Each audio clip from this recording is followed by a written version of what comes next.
Hey guys, this is Nick. Sorry about that. I've been getting over a really bad sickness the past couple of days. I lost my voice for a while.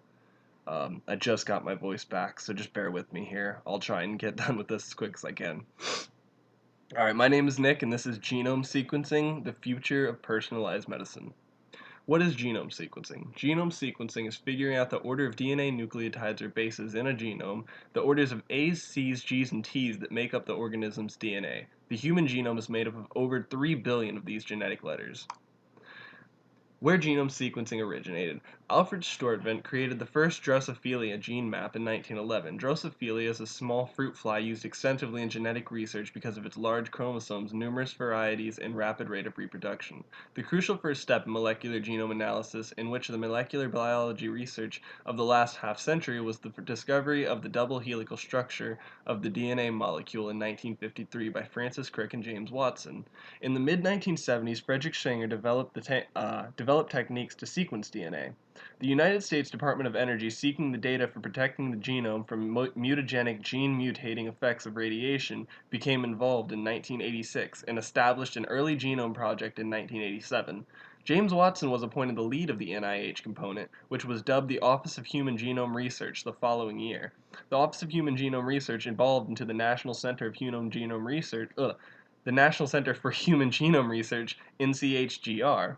The advent and employment of improved research techniques, including the restriction of fragment length polymorphisms in polymerase chain reaction, the bacterial and yeast artificial chromosomes, and pulse field gel electrophoresis. These are just all methods of finding your genome sequencing enabled rapid and early progress. Therefore, the 1990 plan was updated with a new 5-year plan announced in 1993 in the journal Science. Also in 1993, the NCHGR established a Division of Intramural Research (DIR) in which genome technology developed and used to study specific diseases. By 1996, 8 NIH institutes were the center, and centers had also collaborated to create the Center of Inherited Disease and Research (CIDR) for study of for study of the genetics of complex diseases.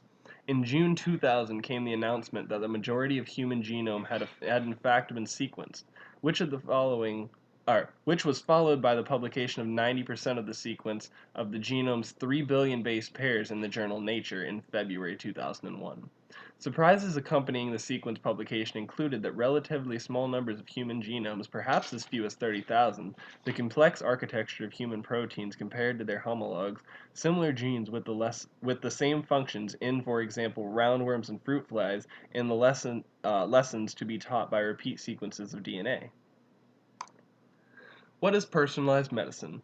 Many doctors will tell you that they have been practicing personalized medicine for years, and that would be true if they used Wikipedia's definition of personalized medicine, but the definition preferred by the National Human Genome Research Institute is more specific, maintaining that the personalized approach to medicine includes an individual's genetic profile to guide decisions made in regard to the prevention, diagnosis, and treatment of disease.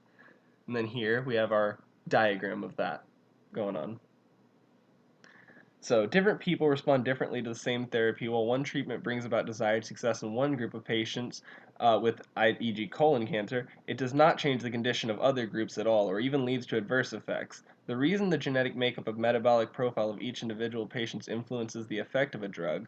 Personalized medicine takes an individual's patterns of cellular and metabolic products into account in diagnostic phase. Biomarker diagnostics separates patients into groups of similar characteristics and provide information on the best individual treatment. This should enable all patients to benefit from their own personal therapy. Benefits of personalized medicine and genome sequencing. Advantages: creating personalized plans to treat disease may be possible based not only on mutant genes causing the disease but also on genes in the patient's genome. Genotyping cancer cells and understanding what genes are misregulated allows physicians to select the best chemotherapy and potentially expose the patient to less toxic treatment, since the therapy is tailored. Previously unknown genes can be identified as contributing to a disease state. Traditional genetic testing looks for the common troublemaker genes, and that's all. Lifestyle or environmental changes that can mediate the effects of genetic predispositions may be identified and then moderated. The disadvantages: the role of most genes in the human genome are still unknown or completely misunderstood. Um, Therefore, a lot of the information found in the human genome sequence is unusable at present. This is a good reason why we need to continue our further research with genome sequencing so everybody can have personalized medicine. Most physicians are not trained on how to interpret genomic data.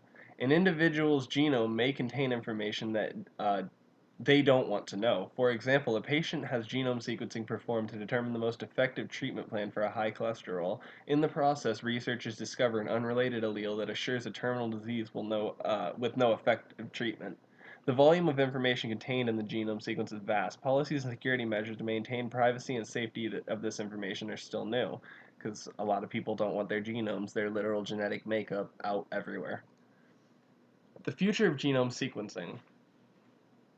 Since the completion of the Human Genome Project, technological improvements in automation has increased the speed and lowered cost to the point where individual genomes sequenced routinely, though some labs sequence well over 100 billion base pairs per year, an entire genome sequence for just a few $1,000s. And then what they really want to do is create one where they could what's it called? The NGHR's goal is to promote a new technology that could eventually reduce the cost of sequencing human genome or even the higher quality than is possible today for less than $1,000. One of the new sequencing technologies involved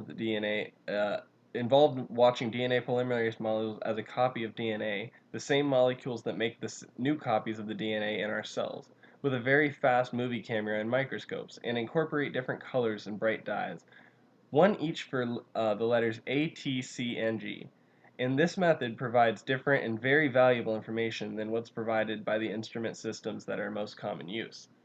Another new technology and development entails the use of nanopores to sequence DNA. Nanopores-based DNA sequencing involves the threading of singular DNA strands through an extremely tiny pores in the membrane. DNA bases are read at one at a time, and they squeeze through the nanopore. The bases are identified by measuring the differences in their effect of ions and electrical currents flowing through the pore. Using the nanopores to sequence DNA offers many potential advantages over the current methods and goals of sequencing cost less and to be faster. Unlike sequencing methods currently used, nanopore DNA sequencing means researchers could study the same molecule over and over again. Why should you care? Genetic sequencing is a predominant tool used in personalized or precision medicine, which monitors people's DNA and biomarkers to improve their health care. Precision medicine allows doctors to alert healthy patients of their disease risk and match sick patients with effective treatment plans. This could mean an end to all genetic disease, or at least a much faster way of diagnosing someone before they have even developed disease or show any symptoms, meaning patients could use alternative methods to cure their diseases before using riskier methods is even an option, also known as chemotherapy in some instances. And that is the end of it. Thank you so much for joining me, and it was a pleasure. See you guys.